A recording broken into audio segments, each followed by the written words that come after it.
Have you woken up? Ibiniela. Have you woken up? Ikuniela. Have you woken up? Itetela. Have you woken up? Erahochana. These are the different ways the Igbos use in asking a question when someone has slept and has woken up.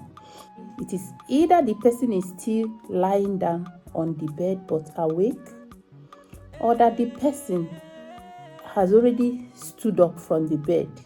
That is when you can actually ask these questions.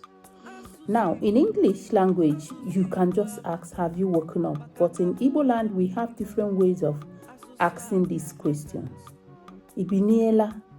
Some people say ikuniena. So it depends on your dialect. Thank you so much for this short video.